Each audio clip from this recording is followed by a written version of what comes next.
Week 12 recaps. Starting out with all the Thanksgiving games and the 49ers Seahawks. Not a favorable game in any sense of the word. After the second quarter, it got incredibly bad, even with the pick six by Jordan Brooks and the one-handed catch by Jackson Smith and Jigba. Outside of those things, not a lot of promising things from the offense. Couldn't really get the ball moving down the field. Credit to the 49ers defense. That's usually how they operate. And I mean, on the other side of things, Christian McCaffrey could not be contained, per usual. Just a dominant performance all around for the 49ers. And if you're the Seahawks, you have to regroup at some point because this is a tough slate of games coming up. And you're going to have to face the 49ers again, to be honest. And let me be honest, the game cannot go like this again. So you got to become equipped with a different game plan of some kind because that cannot happen again. Just a bad game for the team. Not a good performance from Geno Smith. You have to be completely honest. I mean, pedestrian numbers, you know. But that's fair for the 49ers.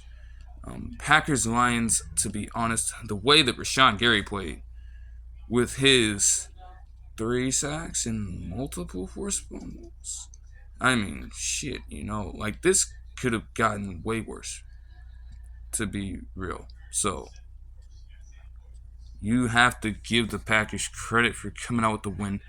Jordan Love had his best performance of the season.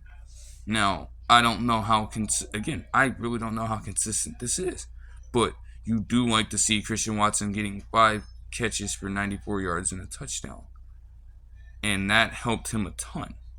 So maybe this inspires you to actually start utilizing Christian Watson more, like the early second round pick he was. He's a high end talent. Like, why weren't you getting it to him before if you could be doing this? And honestly, again, the Lions battled back, but they were out of it by that point. Like, most of these numbers are garbage time for them. I've seen Jameson Williams get involved a little bit more, but honestly, that is on the offensive coordinator and whatever play they want to call at any given point. That is not up to me. So the Lions just have to find a way to bounce back next week. Now, a team that isn't going to really be able to do that at this point is the Commanders, man. I mean, they got smoked in every way. Okay, Deron Bland got a record 5th pick 6. His record-setting 5th pick 6 in the season. Dak Prescott had a hell of a performance. Tony Pollard even managed to get a touchdown on the board. Now, again, this is against the Commanders, all things considered. So I'm not even going to necessarily give you credit for this. But if you're the Commanders, again, you're probably looking to do it at the end of the season anyway, but that change is going to have to come in some capacity. It could be a head coach, could be in any other sort of personnel, but you have to make that change at the end of the season. Because this is a lost season now. It's over with. Sam Howell, once again, with another 300-yard performance. And like I said, as I was watching the game and talking about it, like Sam Howell, honestly, the way he's starting out his career reminds me of Kerry Collins. Now, Kerry Collins was a former quarterback for the Panthers and Giants and such, even the Titans for a bit, back in the late 90s and early 2000s, and he ended up accruing a whole lot of passing yards in his career. In fact, I'm pretty sure that Kerry Collins, as of this date, is still top 50 in all-time passing yards in the NFL, but it didn't account to wins for him most of the time. He was turnover prone, and when it mattered the most in Super Bowl, 30, I could be wrong, like 34, okay, hold on. Let me get this right. This is real time. I know that I'm talking about the Super Bowl between the Ravens and Giants here. I am just trying to figure out what the exact Super Bowl was. Super Bowl. Okay, Super Bowl 35. That's what I was thinking. Just wanted to make sure so I don't spread any misinformation. But yeah, Super Bowl 35. When it mattered the most, what did Kerry Collins do against the Ravens defense back then? Granted, the Ravens defense, 2000 Ravens defense was historically great, one of the best of all time, but he crumbled. Your offense could not do anything in that game. And since that point, it's really been a stain on the rest of his career, in most people's eyes today. So it's not really good for Sam Howell to be starting out his career that way. I mean, there are growing pains. You are just coming off of the Daniel Snyder era, but you want to have him shake that label off real soon. That's not a label you want on a quarterback. I'm going to be real. Moving on to the Friday action.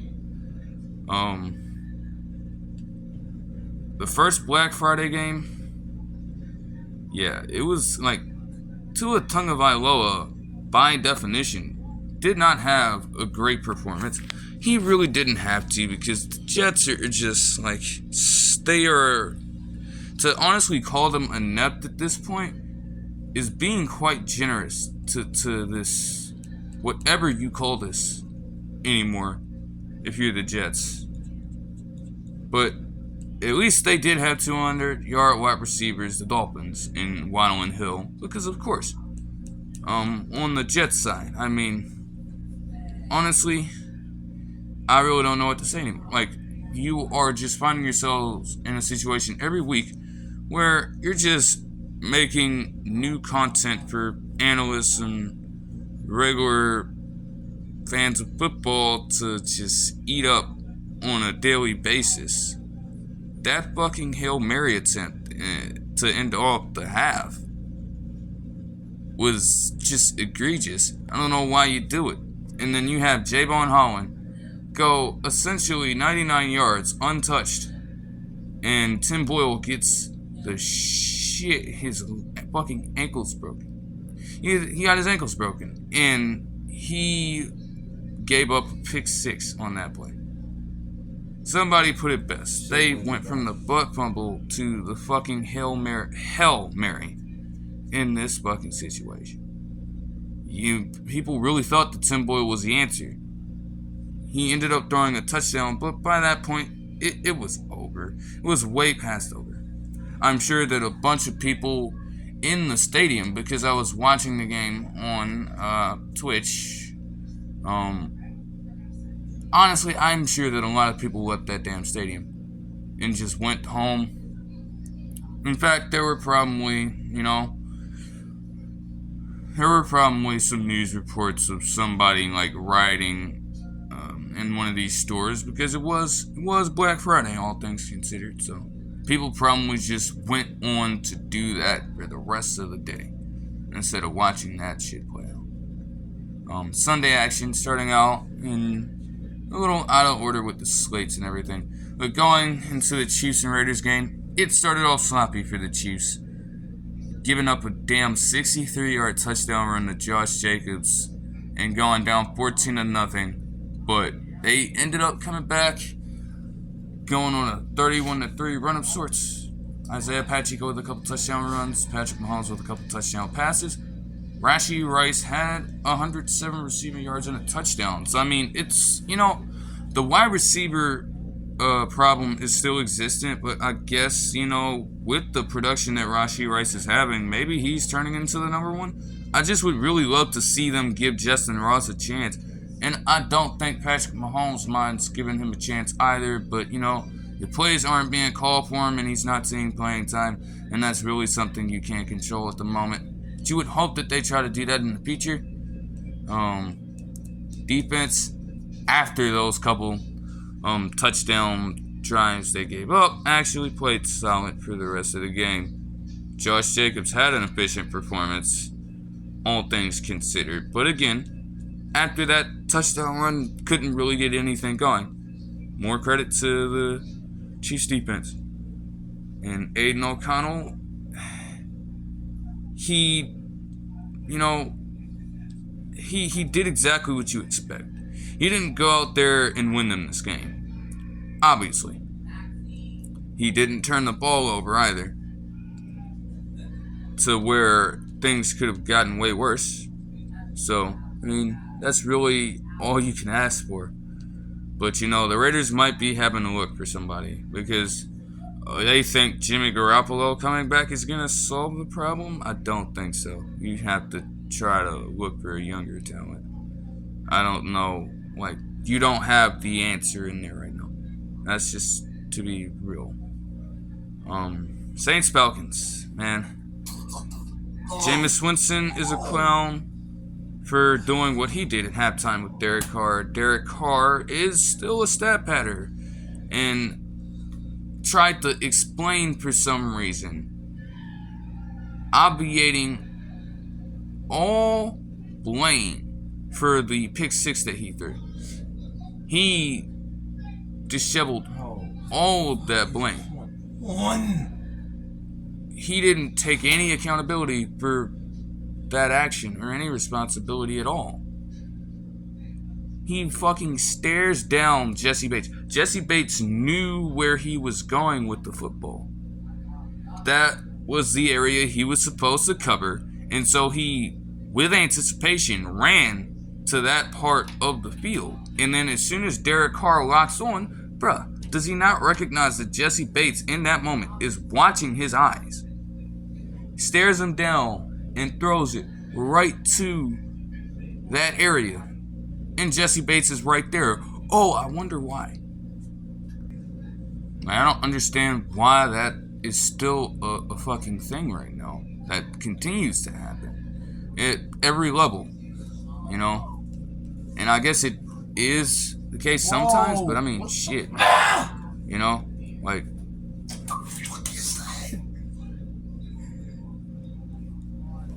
don't know why it continues to happen, but, you have to get it together at that point. The Falcons won solely because of Bijan Robinson, and that should be the game plan right now.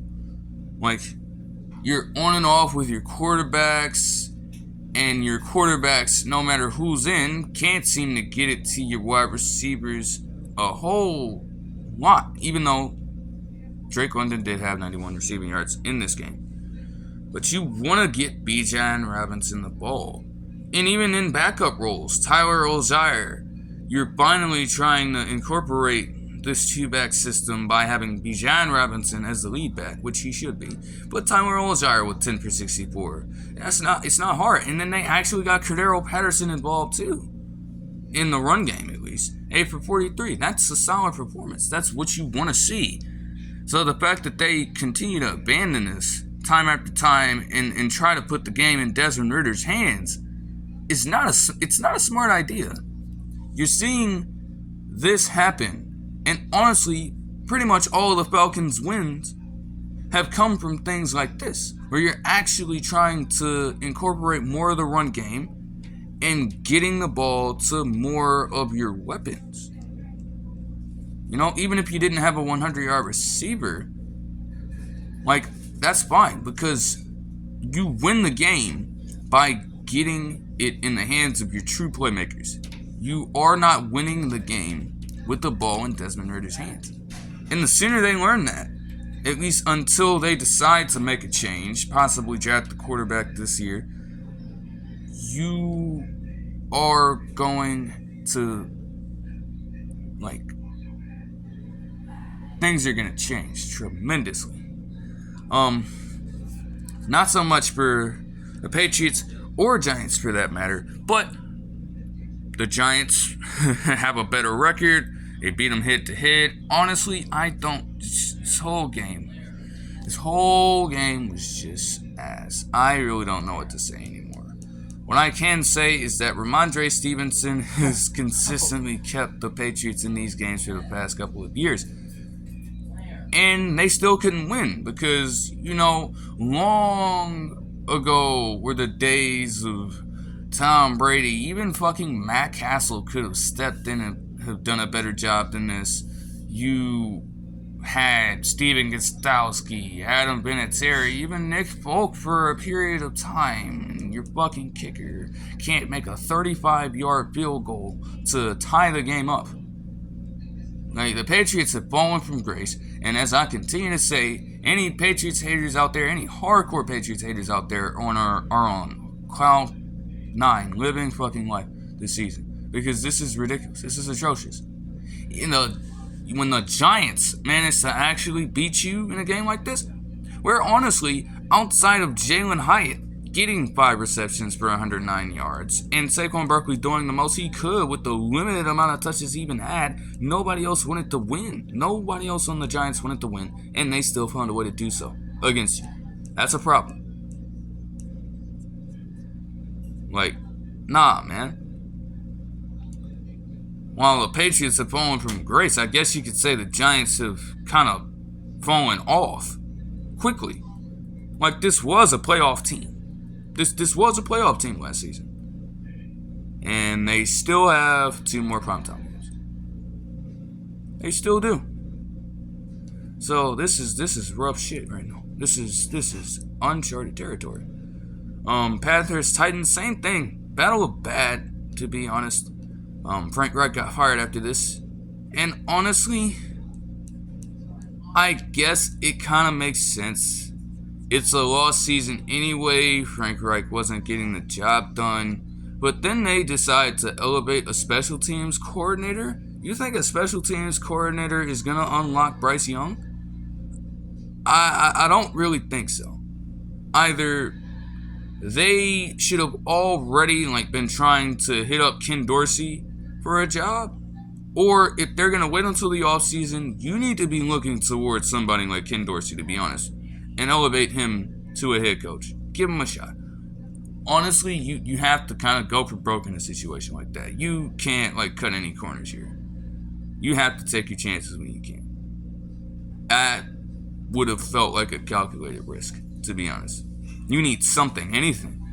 Because I'm sure that Bryce Young is honestly, even with all the jokes and everything, he is definitely a top tier talent.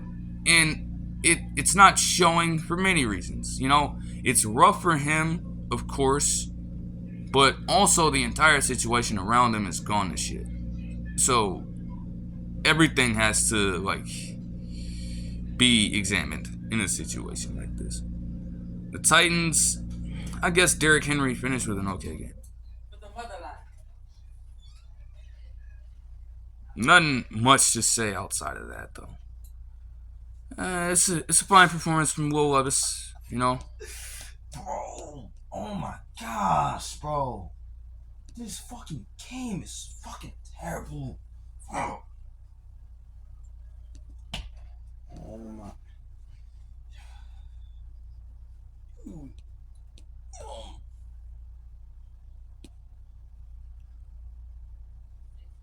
Jaguars and Texans. It was a good game, to be honest. For the Jaguars, their defense, when they needed to play up to par, they actually did fine. Travis Etienne Jr. did not have the most efficient games, all things considered. Calvin Ridley and Christian Kirk both had 89 receiving yards. What the hell? For some reason. Trevor Lawrence had his second best career game in terms of yardage. And they actually said that he has yet to have a 400-yard game in his career. It's just kind of wild. You would think that that would have been the case at this point for Trevor Lawrence. No. But he still got them the win here. CJ Stroud at the same time. And it is, it's enticing to see, man, because this really could be a good matchup for years to come. CJ Stroud did everything he needed to do to get them to a point where they could win or at least tie up the game in regulation. What I don't understand, and credit to DeMeco Ryans, the fact that you're in a game, like, honestly, last season, this game wouldn't have been fucking close at all, and the Jaguars would have blown their asses up.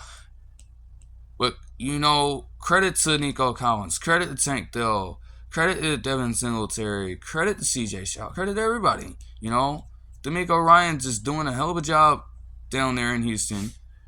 And the fact that they are in the hunt after being so mediocre and so terrible for years now is nice to see.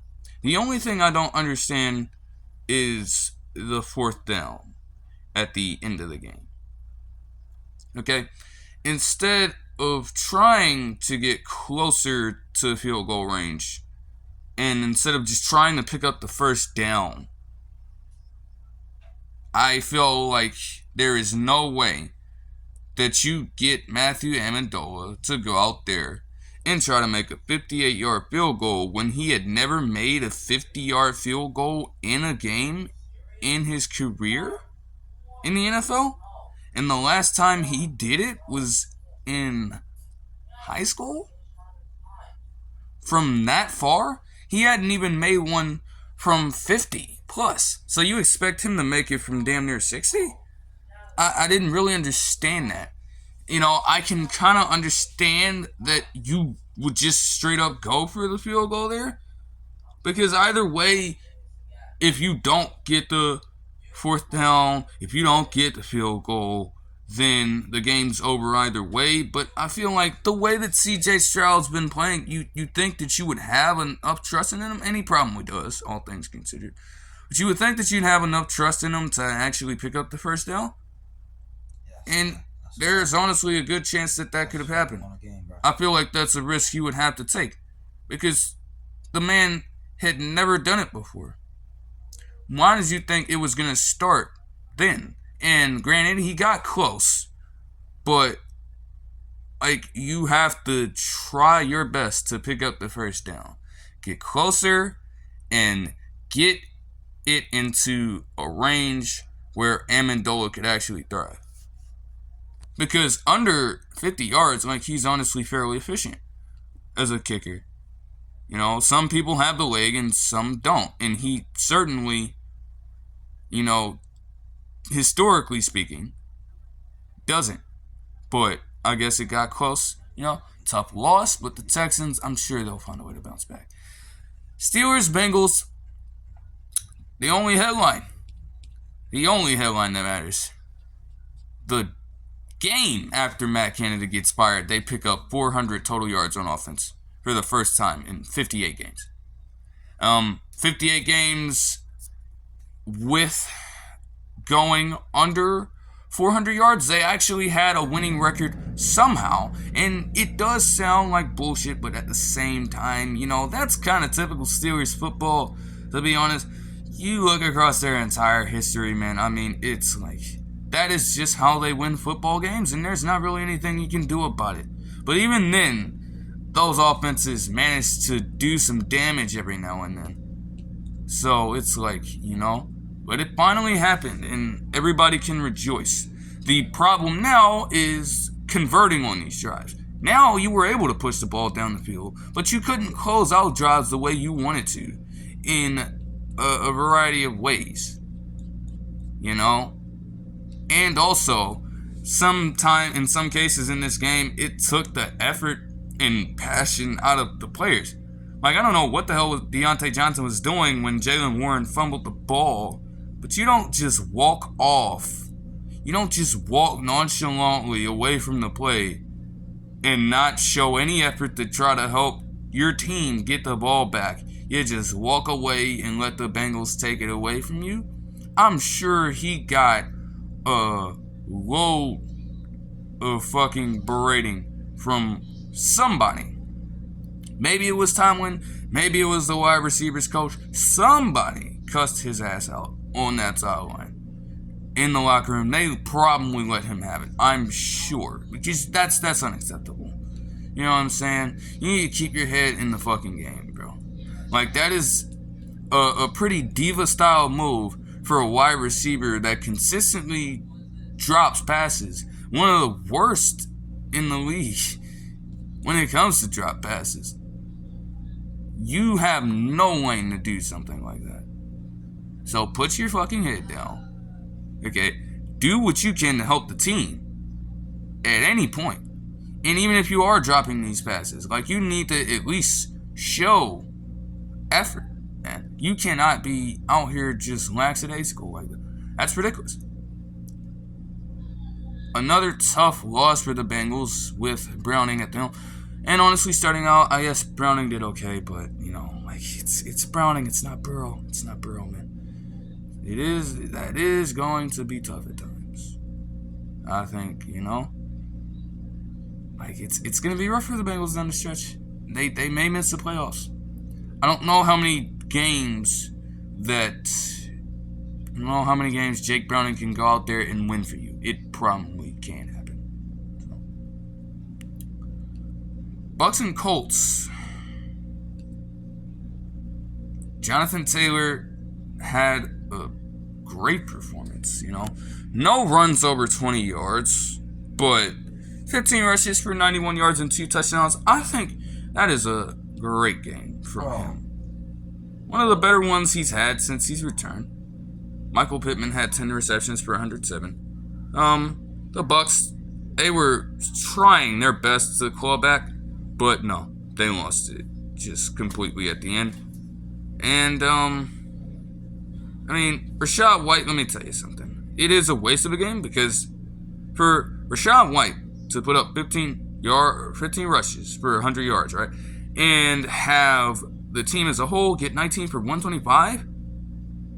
That's got to be one of their better rushing performances of the entire season. And it's not going to happen again. This is probably a game you wanted to get in a situation like this. I mean, holy shit.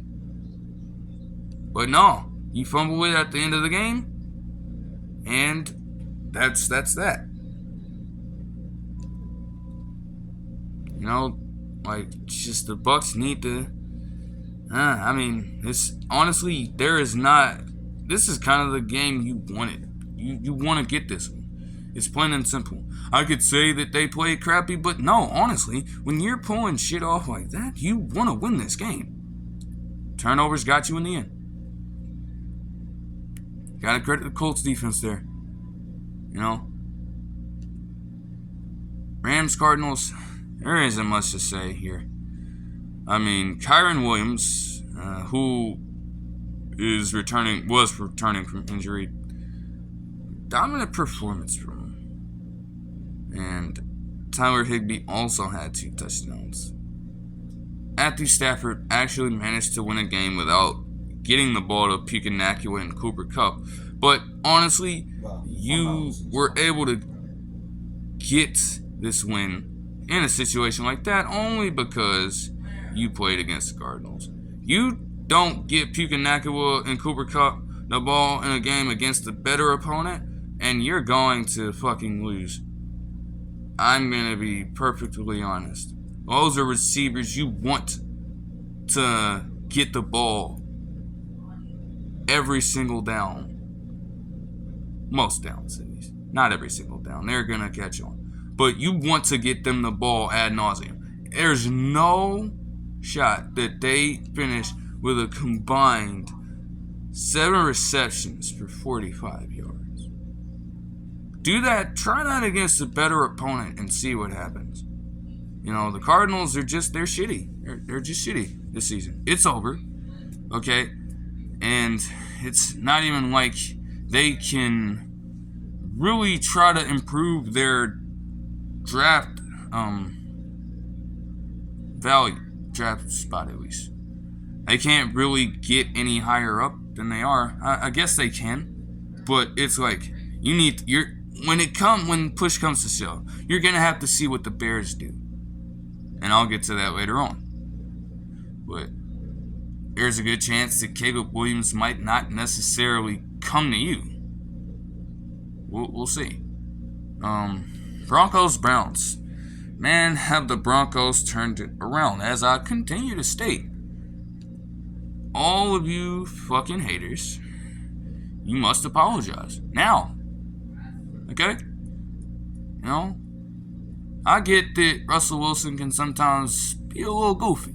You know what I'm saying, when it comes to media stuff. But right now, you know, even if the numbers may not suggest, you know, which I guess I can say, you know, I'm kind of guilty of that myself, you know. The numbers may not totally suggest it.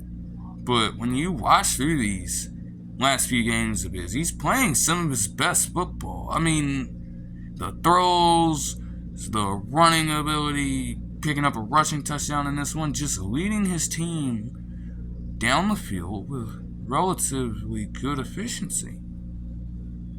You know, like that is typical football from Russell Wilson. That is the type of ball I'm accustomed to seeing him play. That's great that they're doing this, to be honest. Browns lost Dorian Thompson-Robinson in the middle of this one and had to substitute P.J. Walker in. And you can imagine how that went. Didn't really get much going after that. It's not to say that if Dorian Thompson-Robinson was in, he would have for sure led them to victory. But, I mean, what are you going to say? You know. He did fine. I think that's all you can ask. Eagles. Major storyline here. Josh Allen just continues to play Jekyll and Hyde football. I mean, like, damn. You know, it's like, you know, legitimately, you know, after the Eagles scored their touchdown earlier on in the fourth quarter to Devontae Smith, you had a chance to possibly put the game away. All you needed was to get some plays working together, drive the ball down the field, not even necessarily score a touchdown, just put some type of points on the board, run some time up the clock. No, within 2 plays, this motherfucker throws a pick to James Bradbury. And granted, a horrible interception, per usual. You know, he ended up later on in the fourth quarter getting the touchdown he needed to put them back on top. But Jalen Hurts proved his MVP case in this one. I mean, again, same thing with him. The numbers may not jump off the table, but when push came to shove, you saw exactly what I saw. He leads the team to field goal range to get Jake Elliott, who makes those kicks pretty much all the time, to get that one. I told you he doesn't miss those kicks. Then in overtime, after Josh Allen misses Gabriel Davis, wide open Gabriel Davis, missed him completely, and Gabriel Davis was fucking pissed on the sideline. They get the ball back after they score the field goal, and what did Jalen Hurts do? Led that team straight down the field, walked his way down the field, in fact, because the Bills' defense could not remain consistent with what they were doing. They were getting to Jalen Hurts a little bit with some of these pressures, but they didn't want to stick to that. He walked his way down the field, scores the game-winning touchdown run with ease. You know, he had a bad turnover as well, you know, but when push came to shove, he led his team to victory when it mattered the most. Whereas Josh Allen, when the AFC divisional game, fucking cried about not getting another chance to score in overtime against the Chiefs, had a rule change specifically implemented for him and his team, to be completely honest, as a direct result of what happened. And he's 0-5 in overtime since. 0-6 overall. That's not good. But he is a Madden 24 cover athlete. Let me tell you something. Because the Madden curse, okay? Let's talk about the Madden curse for a second. It has not necessarily gotten to him in terms of injuries like it normally does. But when it comes to production on the field, it's bad. I mean, week after week, they are getting all these turnovers. They are having all this inconsistency on both sides of the ball, stupid penalties that cost you games. Everything is culminating right now.